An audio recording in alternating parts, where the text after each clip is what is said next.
എന്റെ ഈ ഒരു മികച്ച പ്രകടനത്തിൽ വളരെയധികം എന്നെ സഹായിച്ചിട്ടുള്ള ആള് സൂര്യകുമാർ യാദവും അതുപോലെ ഗൗതി ബായിയുമാണ് എന്നുള്ള കാര്യം വ്യക്തമാക്കിയിരിക്കുകയാണ് മലയാളി താരമായിട്ടുള്ള സഞ്ജു സാംസൺ. രവിചന്ദ്രനുമായിട്ടുള്ള ഒരു ഇന്റർവ്യൂവിനകത്താണ് സഞ്ജു സാംസൺ പറഞ്ഞിട്ടുള്ളത്.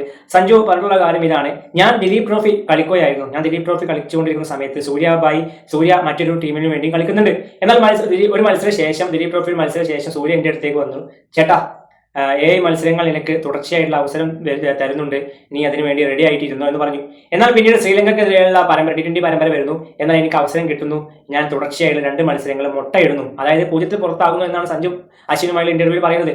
എന്നാൽ ഞാൻ ആ ഒരു മത്സരം കഴിഞ്ഞ ശേഷം തുടർച്ചയായി ഡെക്ക് പോയ ശേഷം ഞാൻ ടീമിന്റെ ഡഗൌട്ടിൽ ഇരിക്കുന്ന സമയത്ത് എൻ്റെ അടുത്തേക്ക്, ഞാൻ വളരെ സങ്കടത്തോടെ ഇരിക്കുന്ന സമയത്ത് എൻ്റെ അടുത്തേക്ക് ഗൗതി ബായ് വന്നു, സഞ്ജു ക്യാ ഹുവാ എന്ന് ചോദിച്ചു.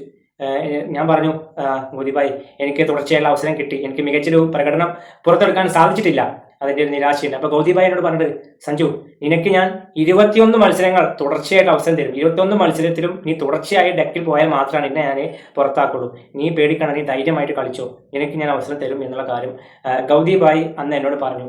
ഗൗതിഭായുടെയും ഈ സൂര്യഭായുടെയും ഒരു മികച്ച പിന്തുണ കാരണമാണ് എനിക്ക് മികച്ച പ്രകടനം അതിനുശേഷം പുറത്തെടുക്കാൻ സാധിച്ചത് എന്നുള്ള കാര്യം അശ്വിനുമായിട്ടുള്ള ഇന്റർവ്യൂവിൽ സഞ്ജു സാംസൺ പറഞ്ഞിരിക്കുകയാണ്.